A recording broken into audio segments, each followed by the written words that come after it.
All right. Should be live. Get that going through right now. I don't know if Bobby is going to join me. Clearly, he's in the middle of everything, or not in the middle at the moment. But I told him just don't even worry about the stream because you got way bigger things to worry about and stuff. I know he knows people who have been affected by the fire in uh, California right now. And if you guys saw the show earlier, he was at least saying how it's just insanely crazy.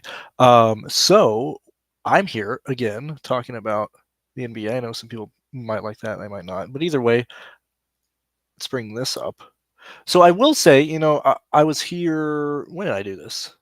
Monday, I think, when we threw the 40 lines in. So I mean, I can't complain. This is the outcome. Maybe not the best analytical job of being like, oh, if this guy doesn't play, uh, this guy will jump in or whatever. But this is typically what I'm, or at least aiming for, whenever we're going through this. Now, yet again, another slate that is somewhat, at least we'll have quite a lot of bit of the news beforehand. I mean, I know we got like literally Brooklyn has like nobody on the team, right? So they're gonna have a small rotation. Luckily, we'll have the starting lineups for all the 6 p.m. games, and pretty much we should have a good idea of who is starting for the Detroit, Brooklyn, and Toronto and New York Knicks game. So really, outside of that, um, that's kind of what I'm waiting for. Yet again, I might just be here for 45 minutes once again. Going through, I already have my dummy lineups in, or at least the early lineups, and as we get um, stuff throughout, or not stuff, but once news like starts coming through, um, typically, oh, I gotta go down here. Speaking like the day before or yesterday, we were very heavy on Wimby. Um, and then typically for like sports, especially at this time of the year, whether it's if it's the playoffs or Bobby might actually. I just popped in for a second here. Sorry. Yeah, go ahead. No, I just didn't didn't know what to make of today. It's just very strange. Yeah, I don't know how much longer I have. The power went in and out, so Mhm. trying to figure out. But I figured I'd pop in since I was just at my computer. What were you guys talking about? I mean, I was just kind of talking about like why I'm here again. I don't know if you want to share like what I know you and I Yeah, talked earlier today, but I don't know if you want to just share kind of what you're going through really fast. yeah, it's just that these are really bad, and it's not letting up. Unfortunately, where I'm at is safe right now, and but like literally, like it's just wiped out like places I've spent most of my life, and it's tough to see, and it's painful. My mom's home and everything gone from her life growing up, and like everything is just certain friends have already lost their houses too, and just trying to make the most of it and get through this weird time. But I can talk some DFS too to get a little distraction if we want to go that go to that Mhm. stuff. It feels like stuff's changing and there's like an immense amount of value on this slate. There's like too many good plays. You're probably going to need like close to 400 to win a large tournament on DraftKings tonight. That's sort of my take. And I also would take the betting line on the fact that on the Nuggets game, I'm going to assume that Jokic is out based on the fact that they're underdogs at home when they would never be underdogs at home. At least Vegas might think they were out. Now we saw this yesterday. People weren't able to adjust accordingly. I mean, I think Westbrook was like 5% owned in tournaments because of it. And I think that's just I'm trying to play as if he's out. If I have to adjust later, then I can adjust later. I like some of the Spurs game anyway, so that's sort of my way out of the Jokic stuff. But I'm a little worried about it. I was actually about to get into that right before you joined with Jokic. I have found, even if you just look back the last like 3 weeks, um, if you went into the slate assuming Chase Brown was going to play for week, the two Mhm. game were like 2.5 weeks ago. If you went in assuming Jokic wasn't playing last night, I typically, especially at least when it's a big uh, impact player or somebody who drives a team or is a Mhm. huge part of the team or whatever. I typically just enter the slate playing with them out or building with them out, because I'd much rather adjust to them being in, Yeah. which is what everybody's already doing. I find that that's easier instead of like, okay, lineups are already locked. I already have my lineups, and Jokic is out or whatever. Now I've got to like rebuild stuff. And so I was gonna say right before you joined, I was going to go into this slate assuming that Jokic is out, and assuming that we're probably going to, at least for me, I like Giannis is probably the best spend up today. Um, but the good news is we're gonna at least have, you know, the starting lineups for the first 3 games. We'll most likely have an idea of what Brooklyn's going to do. I mean, I was saying that they pretty much have like 8 guys left on the team at this They point. have 8 guys. It's really on another slate. You would force at least 4 of them in. Now, maybe you don't need to force 4, but you're probably going to end up with 2 to 4 in a good amount of lineups. No, I think for sure I'll probably end up with like 3 in a majority of my lineups. What I was going to say lastly is projections should be pretty good today, within like 10 minutes of like the first 3 games starting, because I mean when we look at the whole slate, for the most part we're going to have most of the information known for the first 5 games. If I'm Right. going in assuming that Jokic is out, yet again, that's just how I prefer to approach things.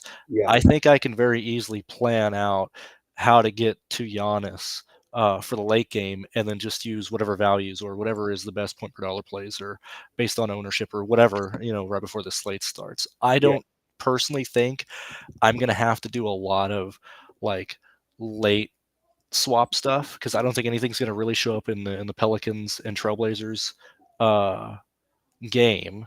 And I think I should have enough early value to where I don't really have to worry about this slate like post lock. At least, that's Mhm. where my thoughts are at right now. Yeah, the only thing that's big, and great to hear Derek that he just had a good day yesterday. Great, nice 29 and 2150 is a pretty insane ROI return. So good job to you. But yeah, it's really the Jokic thing that'll pop up, and it depends on when it pops up. And if he's playing, I'm gonna, like we said, we're gonna have to make some adjustments. It's not like these guys are that bad at plays anyway. Even if Jokic plays, like Westbrook and Murray can still get there. Westbrook, especially against the Clippers, but also he just has the ability to, and they've let him take a little bit more of the reins there. So the thing is, if it was anybody other than Jokic, I would be like 90% sure that he was out, maybe higher. Mhm. Jokic has had these before where he really will fight through things that other people won't, which kept me hesitant last night and kind of messed up a little bit my lineups. That along with Kuzma getting hurt, who's now available tonight, which is I don't even know what to do with that whole freaking Washington situation. But yeah, I agree that the early most of the stuff is going to be, we should have a lot of the news fairly early. I think that some of the projections, at least when I just last checked on DraftKings, it just finished like re-updating because there was a few things that weren't being accounted for appropriately, and that was mostly Brooklyn. And what was the other one? There's also, I mean, that's the other thing with the Wizards. Like, ordinarily, we should say, like, look, they're missing everybody. What the hell are we going to do? Like, how many Wizards can we play? Because everybody but Kuzma, really, that's normal for them is, and you've got Carrington and Koulibaly and all that, but there's just like so much good value. I don't even know that you need to, there just might be other better value other places. And I can't decide whether I want to go back to a little bit of like a guy like Kuzma, who I think has a very high ceiling, but he just always seems to get hurt in these games and then plays like 20 minutes, and it's kind of frustrating. And I don't feel that Washington is being. I don't feel like the Washington value is accurate. I also think I feel like Joe Val should have a much higher projection than he does, and I don't know. So I still think they're going to see some updates and some contrarian, some different stuff. Even though that's just my take. I think you're going to see projections go different. I think starting lineups are a big deal. I mean, right now Thomas Bryant looks like one of the best plays on the slate. If they chose not to start him, which is totally possible, then he's not unplayable, but he's not nearly the play that he seemed like he was going to be. But are you getting to a lot of the Brooklyn side? I mean, Brooklyn making a lot of sense to you? Yeah, I mean, certainly, right now it's Martin and Clowney. The other, I mean, we're mentioning Washington game. The other take that I was going in, typically I try and look and see what stands I can take, who do I want to play, who do I not want to play, whatever. I just have a gut feel that I want to be underweight on Tyrese Maxey today. I feel like I'd rather get to other Philadelphia players. Now, yet again, early stuff here is and this is, at the current time, this is what I would end up playing. As everybody saw on Tuesday or Wednesday, you see how much I rerun stuff and upload stuff at like the last minute before the slate locks. Yeah. But right now, like, Maxey's showing up as like the most consistent or expensive guy that you want, or maybe not most expensive, but like, I mean, he's 89. He's the highest exposure rate that I have to somebody at the moment of, Mhm. or who isn't a value play. Um, and I feel like in situations like that, I want to just get different. That's, Yep. just how I play. In a situation where he's gonna probably push closer to probably like, anywhere from 35 to probably 40% ownership, I think it especially. might be a lot higher in bigger buy-ins for what it's worth. Mhm. That's my guess. Yeah. So to your point. So right now I'd have 60% of him. I probably want to be in line at like 30, before the end of the or before the slate locks. Those are, me wanting Giannis, probably wanting to be underweight on Maxi, and just due to the fact that Embiid is out.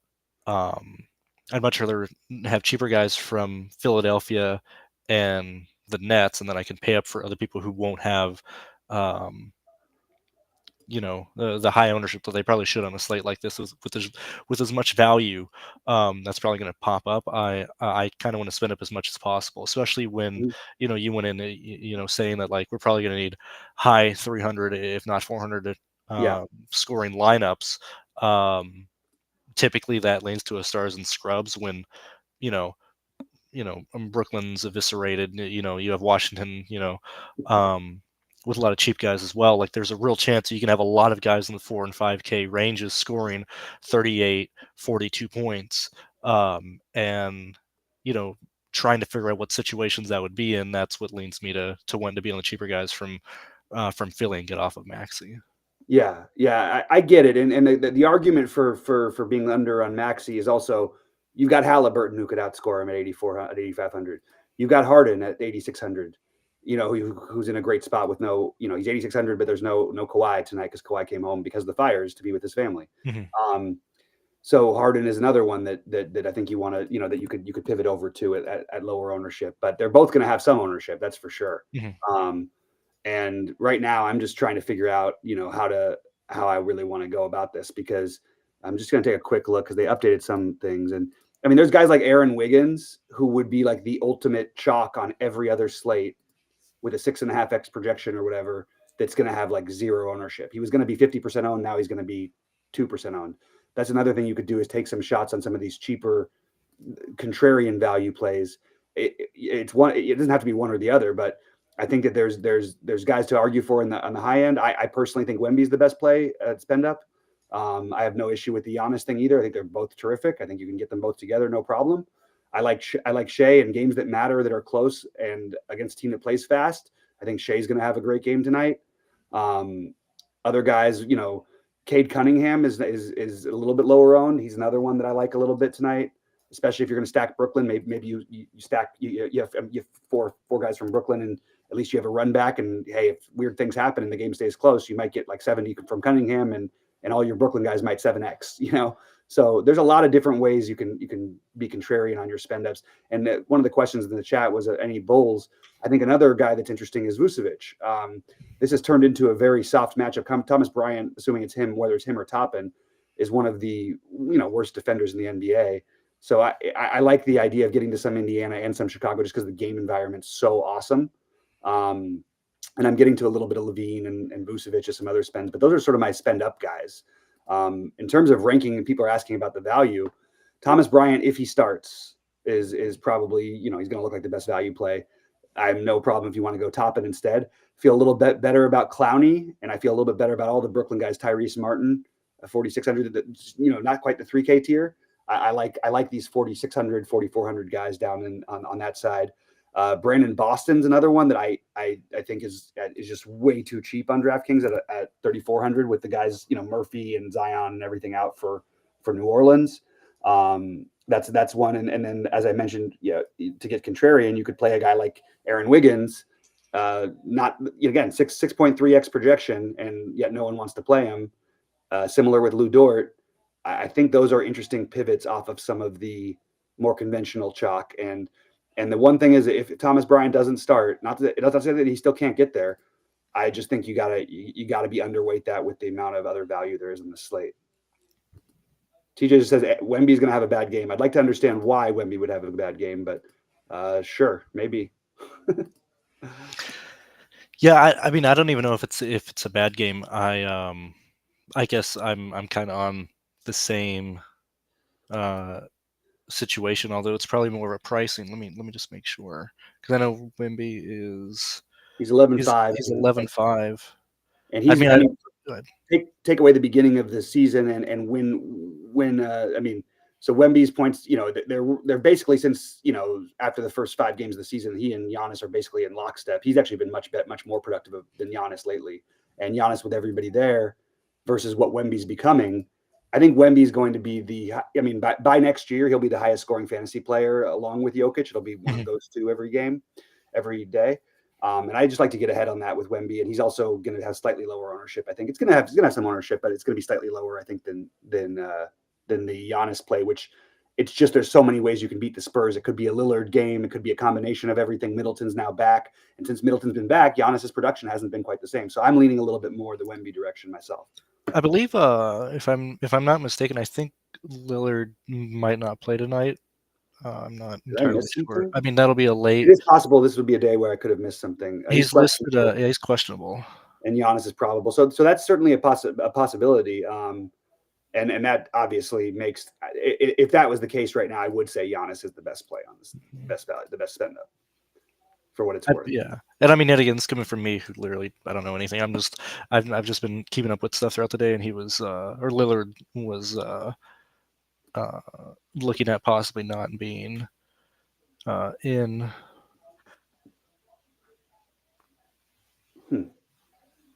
Abdi is in, Klingon is out for what it's worth. Maybe solidifies a little bit if you want to play DeAndre Ayton. I think he's fine. He's a guy who's got overlooked because of the way the slate sort of is shaking out. But I think Ayton's completely reasonable now for what it's worth. That just came in. And we got, in chat, Poker MJ is saying that they already announced that Bryant's starting. I didn't see a starting lineup from them. Did they just directly say he was starting, or did they release a starting lineup? Because I don't have that anywhere in my notes I'm looking through the whole underdog here, and I don't see that officially. Oh, Thomas Bryant will start in place. I'm sorry, I did not see that. I missed that one. That was during the power outage, so sorry about that one. Yeah, probably not my most effective night. By the way, how do you get your screen to be so white like that? Why is mine always dark? I turn it's because I still don't have a ring light, and so during this time of the year when we're not on, or when we're on daylight savings time, it gets dark here in Houston at like 5 o'clock, right? Right. I go to the top right, and I just turn off dark mode. So if I have this on, right, you can't see me.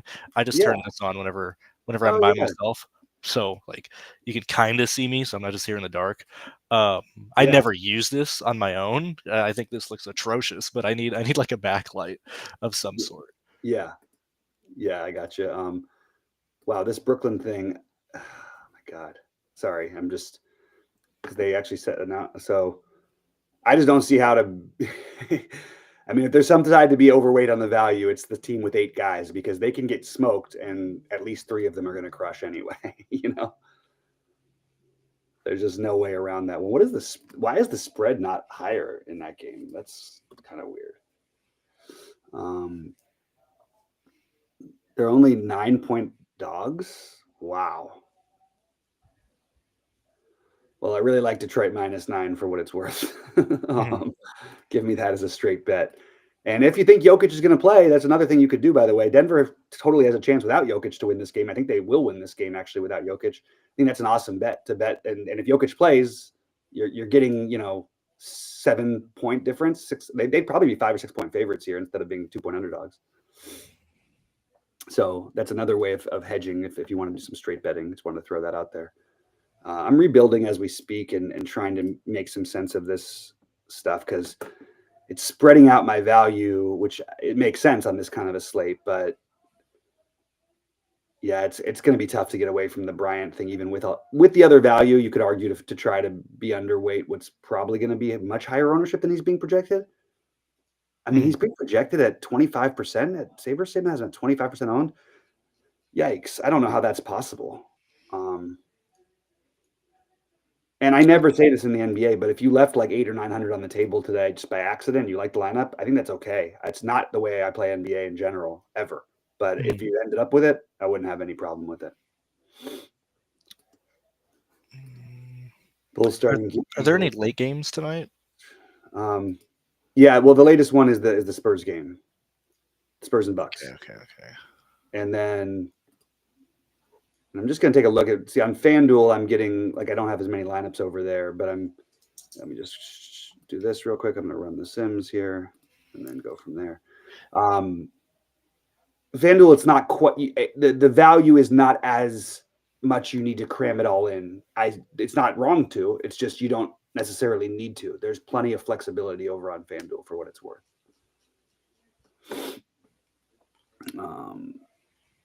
Okay, so that's where we're at. And the reason I was asking is because I've also been I think it's probably rudimentary and like a starting point, but you know how SaberSim has been, or at least since they updated, in like November or whatever. I think their product is even better at like real time projections, especially once the slate locks. yeah, And what I've been doing is focusing more on second half showdown. I mean, I'll do the main showdown slates or whatever. But I've actually been putting some time and effort into second half showdown specifically for NBA and using the live score that somebody has with the projected score that they have for like the main slate and using that to make second half projections on like in-game showdown. And so far I've been cashing with that. I don't think I'll do it with Milwaukee or San Antonio, or I might and not put money on it. I'll kind of like check it on the back end later tonight. But I was like going to kill time or talk about that if you weren't here, because I've been doing that for like the last like week and a half with, I would argue, success. I haven't been disappointed with anything, but that's what I've been goofing around with. Yeah, no, it makes sense. I don't. I just want to. Yeah, I want to throw out one more thing about Joval. I might have to get out of here, and I mean, they're going to do an update in 5 minutes about whether or not my area is being evacuated. I mean, that's what they said anyway. I don't know why they would say that on the news. By the way, what kind of news is that? In 5 minutes, we're going to do an announcement which other parts of LA are being evacuated. I'm like, hey, what the hell? Why not announce it right now? That's the whole point of evacuation. Let us know when you know. Fucking idiots. Sorry. Anyway, but yeah, I'll go through just real quickly, and I'm just trying to see where I get before I get out of here. But I'm probably going to get out of here in a couple minutes. I do appreciate you filling in, Brandon. Sorry about all the craziness lately. No, you're good. You literally have nothing to apologize for. Thanks. Yeah, I didn't have a whole lot of control on this one. Can I ask you what are your thoughts on Oubre? Because I like Oubre in general, and it's a great matchup for him every which way. But it feels like you're supposed to be not play him as chalk in general, as much as some of the other guys. And there's just so many guys in that range. I don't think you need to have like 75, 80% of it. That's at least where I'm at. So, and I'll answer this in effect to also answer like walk through why I do things to people viewing as well. My initial run that I have on DraftKings right now will not be the one I end up running. It's just what it was, when I started this like 20 minutes ago or whatever. And I had 50% Oubre at that time. The fact that we've gone through at least 4 or 5 projection changes, and during that time we've seen Joval jump up. We've seen the Brooklyn guys, vary on what my ownership or exposure would be. Like all that stuff has kind of changed. It's either gone up and down on people, but Oubre has remained solid at 45 to probably 55% exposure for me personally. So that's probably, unless things change drastically, he's probably been like the one like consistent play that this has been showing for me. So by that lot, and yet again, I'm going to be lower on Maxi than the field. That's, so yeah, if you're going to be lower on Maxi, then it makes even more sense. Yeah. which like right now it's showing me, hey, play Maxi and Oubre. So I'll probably end up having quite a lot of Oubre tonight. Nice. Okay, that makes sense. I think that makes sense. I do. Just because again, for me, I'm okay with eating the Maxi chalk, and to some extent, I have 40% of them. I don't think that it's going to be that different than maybe I'll be slightly under the field by the time all said and done. But I currently have Yabusele as my highest owned player, and I have Wembanyama as my second highest owned player. I'm big on Wemby tonight. I think that it could be his first bad game in a while, maybe, but I just feel like it's an easy 55 plus that probably could become like 80. Pacers starting Halliburton, Nembhard, Mathurin, Siakam, Bryant. Okay, yeah, that's what we expected. All right, guys, I might get out of here. I'll try to update my exposures in the Discord. It's just hard to do when they keep changing the projections, but right now they're not doing it. And I just wanted to go back on that. I do like the Joe Val play, and I don't know why he's not getting more ownership or a better projection. Yeah, I think Joe Val looks like a really, really good play. Yeah, for sure. All right, Brandon, thanks again. And thanks again, everybody, for all the kind words. Good luck to everybody tonight, and I'll be seeing you guys shortly. Yeah, and then just keep me updated Of course. tonight and tomorrow for stuff. Will do, buddy. Mm-hmm. Yeah. Let's see. So we're 20 minutes from lock. Now I'm glad Bobby was able to hop in here for a second because I know I didn't have power earlier. And I don't mean to seem like callous or if I'm not asking questions, but I've been talking to Bobby pretty much all day. So that's because obviously I work with him, right? I didn't want to come across and be like, oh, let's talk about NBA or whatever, But let me go ahead and check now that we get starting lineups and stuff. And I would recommend, people will ask, hey, run this sim on this contest, or do for like whatever thing, right? And a reason why I don't do that, and I know like Sheets doesn't do that when he's doing his own thing, and Bobby might here and there. But yet again, if you're just watching a stream and asking somebody to run sims or whatever, whether it be this site or another site with their sims and whatever, a lot of the time, I have this sort of right now my win rate. I have just found that is more consistent for me for these other sports, at least getting lineups to cash. Yet again, kind of like the example that I gave when I first started. Didn't have it in like the top 1% on Tuesday, but had like a lot cash.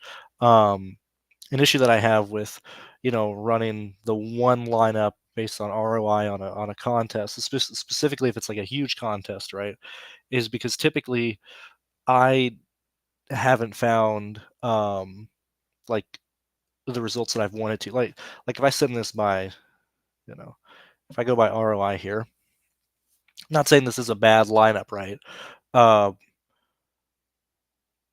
But I would just kind of be hesitant on running this in like everything or like specific, because most of the time whenever somebody's like, hey, run the sim, hey Brandon, can you run this, whatever, and then you run, and then they just end up playing the lineup they see on screen. Typically a lot of lineups that I end up competing with for whatever reason are like never at the top of like the ROI for me. So that's like the main reason why I've stopped sorting it by that, and I've gone on win rate more. What else? What else was I gonna say? And I'm just kind of stalling time so we get these stupid starting lineups for these teams. Oh, that's what I was gonna say. I think this is how you should be playing NBA. Like literally rerunning stuff and then uploading your lineups with like 30 seconds before the slate locks. So one, if you aren't doing that, I think that's what you should be doing. I think NBA is disastrous to be, uploading lineups early, and like not, updating close to lock when we have the starting lineups and everything. What else? What else did I want to say? Oh yes. In terms of Sims, I have personally found it worthwhile. Now, granted, I have SaberSim Ultimate through TrueDFS because so I don't have to pay for it, rather, right? But from what I've used, what I've learned from this is a product that I would be paying for. And back when I was getting SaberSim for free, like through Sheets, because he gave me a free subscription to actually the same one I'm on now. Back before I was even working with TrueDFS,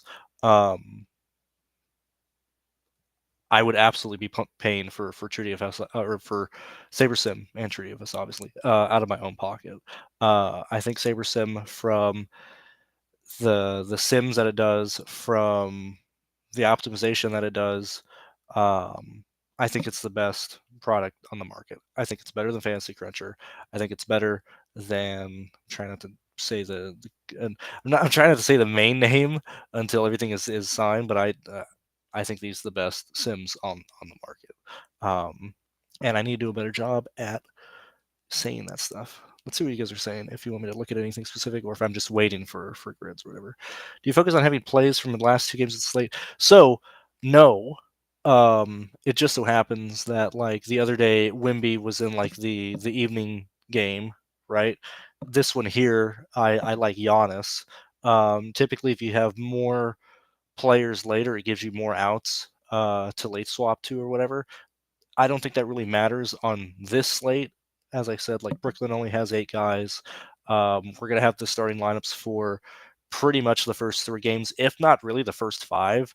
By the time 6 minutes or whatever rolls around, we'll probably have a really good idea of who's starting. So I usually don't prioritize players late. If it happens, it happens. Like, same thing with like football, right? Like, if you're using, or if you're playing the big slate, or like the main like Sunday slate. Um, the only reason you would have guys in the late spots is to either like late swap or try and take advantage of ownership or whatever. But in my head, I look at everything as like, how do things play out if everything was happening at once? Like, every game started at the same time. Like, how would people perform? You know. And so if I get more guys early, if I get more guys late, it's whatever. So I usually don't go in to any specific state saying that, oh, I want more of the late games, oh, I want more of the early games. It's just whatever ends up happening. As we have 11 minutes for this slate locks. Let me make sure I got this stupid thing downloaded. I know I already cleared this earlier, but we'll do it again. And as you can see, I'm just doing the 2 3s. Like, I don't want to play the 8 today. There's no way I'm playing the 15 or whatever it was, and the 2 3s were we're filling up pretty early. So what is this? 120 bucks on the day. So that's I can care enough for that. What else? Let's go through. Let's see what else we're looking at. So we have, okay, so this is where I think this should start getting pretty close to what I'm at. It's going to depend on what happens with Brooklyn if we get the news in the next 11 minutes, which there is a chance we will, but there's a real chance that outside of an update for these 2 games before the slate locks, there's a real chance this is what I will end up running tonight. So yet again, I'm not concerned with dupes. I typically don't have a big like, one, I don't worry about it. 2, I haven't really ran the situations where that is happening a lot. So for me personally, I don't mind capping min salary at 49.2. I don't mind having max salary at 5,000. I don't really care about dupes.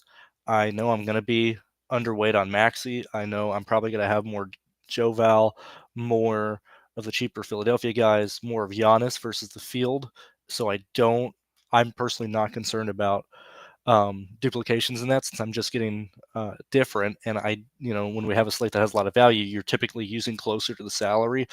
No real reason for me to kind of shoot myself in the foot and be like, oh, I'm going to cap my salary at 49.8, and leave that 200 on the table when there's enough value on the slate to spend, the full 50,000 and have a good line, or have 49.9 or 49.8 or whatever. So that's why, that's probably one place that I'm pretty different with other people. I'm especially with NBA, like, you want to try and spend all your salary if you can anyway. But that's where I'm at.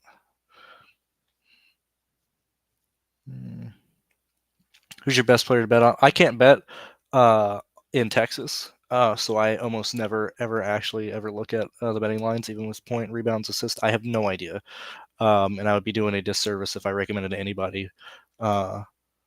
So I apologize, but that is a question I am not able to help you at all. When it does come to Texas, yeah, sure. I mean, I'll look into that, but we're probably 2 years away, if not longer, for Texas to have that stuff. So at the moment, Rob, before I go in, Joval, Maxey, whoever the heck this guy is, Obi, Martin, Kelly Oubre, Clowney, and Williams from Brooklyn. These seem to be the best plays on the slate, right? This is what SaberSim is showing to me, based on what I'm using to look at. And the reason why I look at win rate is because, unlike ROI, where it's calculating, what the fields are doing, what you're doing in comparison, win rate is much more consistent at just showing what plays are probably needed, right? Who, in more times than not, are going to be good chalk, are going to score close to what their projections are, not going to kill your lines. That's why I sort by that. Now, at this point, as stated, I think Maxey, just from a game theory perspective, is somebody that I probably want to be underweight on. Do I want to? Because I saw it processing on the right side. Let me make sure. Let me check underdog, dude. Do we have a Wizards, Philly? Trying to hold out time to see what happens with Detroit and stuff.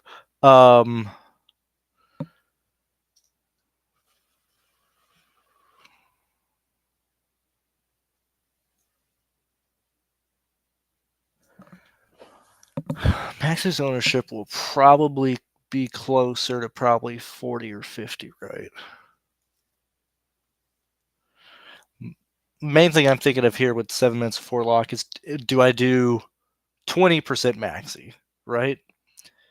Take those, what would that be? 4 lineups that have Maxey, and if he goes off, do those 4 lines carry me, to possibly, getting my money back? Or if I'm going to be underweight on Maxey, just eat it, fade him completely, and just hope he has a bad day. That and waiting to see if we get a starting lineup for these last 2 games in the next 7 minutes is what I'm curious about. I think I'm going to go ahead and just fully fade Maxey. I want to see what happens and what changes here. So Oubre yet again becomes the highest owned. Who are the expensive guys? Harden, 8. Victor at 8. Where is Giannis?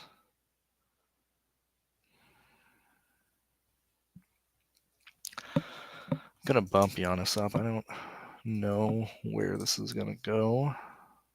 So we got 6 minutes left.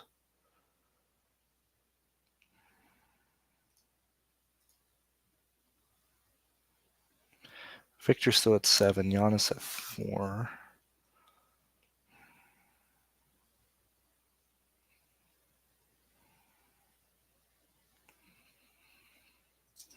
I don't want to knock Harden out here.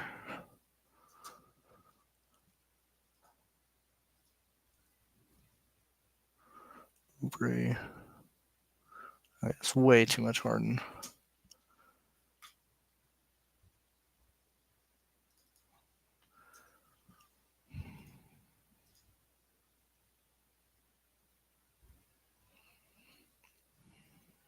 So it's like Obi. Why is Obi here?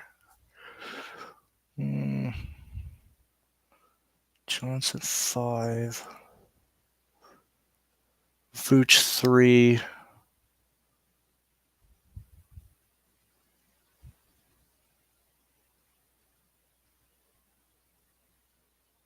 Yeah, so I mean, as we get closer, it seems like Ubri, Martin, and Joval. I need Joval. Where the fuck is Joval at?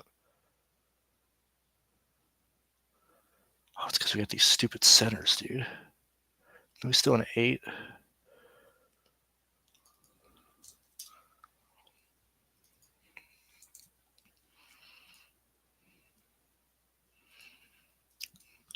It's because I'm winning so much Giannis and Joval 20, Oubre 12 or 15. I'm satisfied. Harden, guy I wanted because Leonard won't be there. Victor and Giannis, that's fine. Still going to be over the field at 35 each. Real chance I have both of those two in at least 1 or 2 lineups. Let me go ahead and check that really fast. Do I have any with both? Looks like it's one or the other. It is.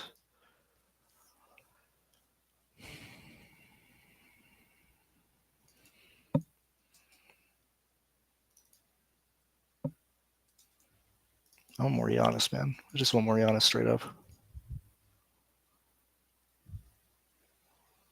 Let's see. Kitty. All right. Let's go ahead and get these bad boys in DraftKings here. So I got a whole 3 minutes left.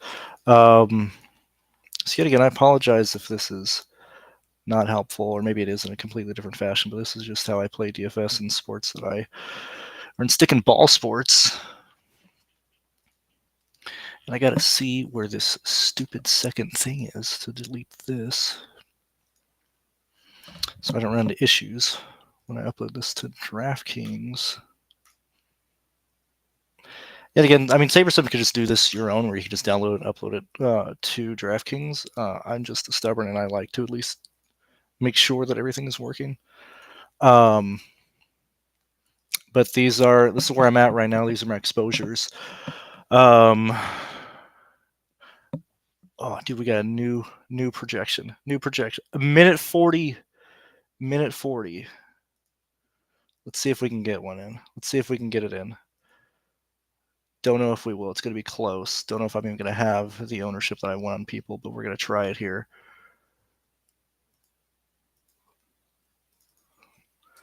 I can always late swap to stuff. Let's go ahead and let's see. Minute 16. Minute 12 is going to be close. We got to get this. I got to get this close. Minute. Don't know if we're going to get it. So I want to rerun it here, but I know I'm not going to end up with the Giannis or Wimby that I want. I can always just late swap once I have the lineups in. But even still, I can see. Let's go ahead and run with the 3,800, right? 44 seconds. Just kind of see where we're at. Don't think I'm going to get it in time.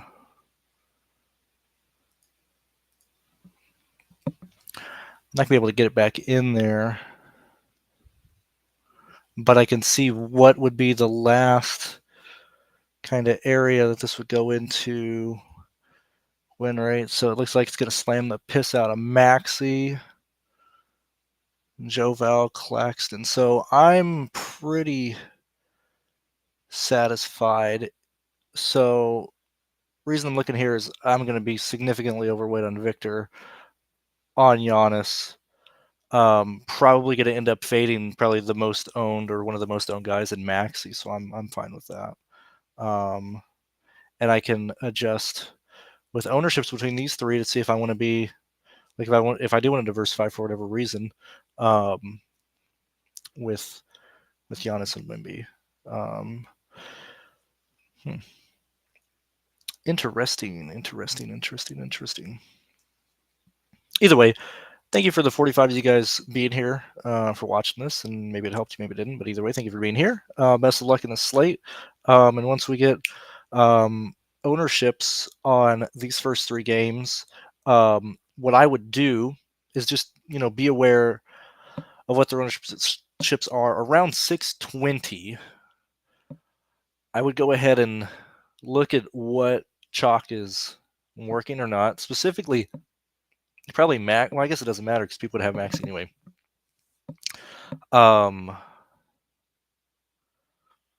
What would I do? What would I do with that information?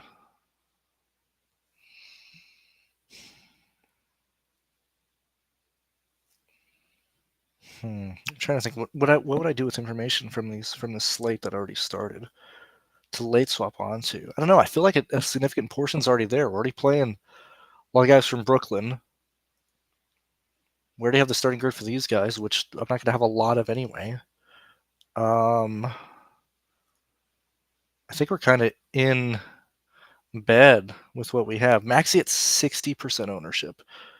That's crazy.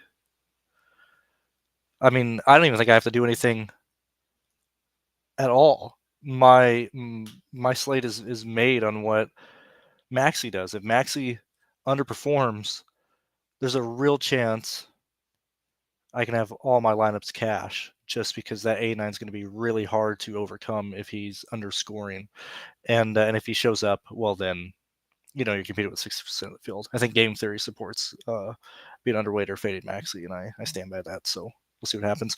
Either way, see you guys tomorrow, and best of luck, and bye-bye.